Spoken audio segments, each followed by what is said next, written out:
It's roughly 4,400 years ago in southern Mesopotamia, and food is not something you casually waste. Barley means bread, beer, wages, and sometimes the difference between "will be fine" and "this winter is going to be interesting." There is no supermarket, no freezer, and definitely no friend saying, "Relax, I'll Venmo you." Yet ancient people still shared food, money, and shelter. So why would anyone give away something they might desperately need tomorrow? Because sharing was not always about being nice. Sometimes it was survival strategy. Sometimes it was social insurance. And sometimes it was simply the safest way to make sure that one bad week did not become one dead family. Start in ancient Sumer, where humans invented writing and immediately used it for the most exciting possible purpose: accounting.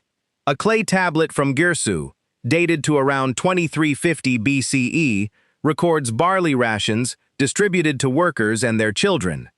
Grain was precious, but it did not simply sit in one storehouse forever. It moved through the community. People worked, received rations, and depended on a system that kept more than one household alive. Now imagine the basic problem. You have grain. Your neighbor does not. Keeping everything feels safe today, but what happens when your family is the unlucky one next month?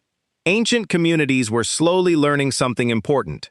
Survival gets easier when risk is shared. Very emotional, also very bureaucratic. Humanity has apparently always enjoyed combining survival with paperwork. Now jump to ancient Greece, where hospitality could be almost sacred. In Homer's Odyssey, composed around the 8th century BCE, the swineherd Eumaeus welcomes a stranger who is actually Odysseus in disguise.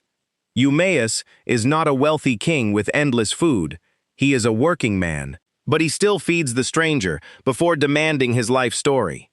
That sounds strange to modern ears. A random guy appears at your house, and your first response is dinner? Pretty much. Greek xenia, or guest friendship, created obligations between hosts and travelers. Giving food away could mean gaining trust, reputation, information, or even an ally later. In a world without hotels, emergency services, or Google Maps, today's hungry stranger might be tomorrow's person, saving you from getting lost, robbed, or eaten by something unpleasant. Then Rome took the same basic instinct and added paperwork, naturally. An inscription from Lanuvium, dated to 136 CE, records the rules of a Roman association dedicated to Diana and Antinous. Members paid fees into a common fund. If one of them died, the group helped cover funeral costs. Members also shared food and wine during communal meals. Were they basically paying ancient insurance premiums? Yes. Yes, they were. The idea was simple: give up a little now, so one disaster does not destroy one person later.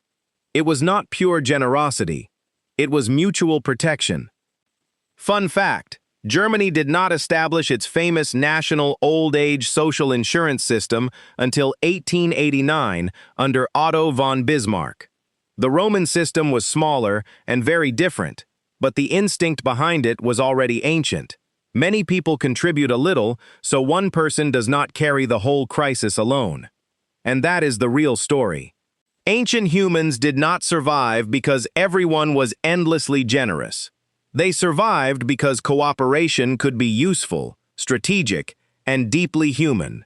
Grain, food, coins, shelter. Giving them away could hurt in the moment, but it could also build trust, reputation, and a network of people who might help when your turn came. The smartest ancient survival tool may not have been a spear or a fire. It may have been another person. So next time you split your last snack with someone, congratulations. You are using technology older than money, and somehow it still works without Wi-Fi.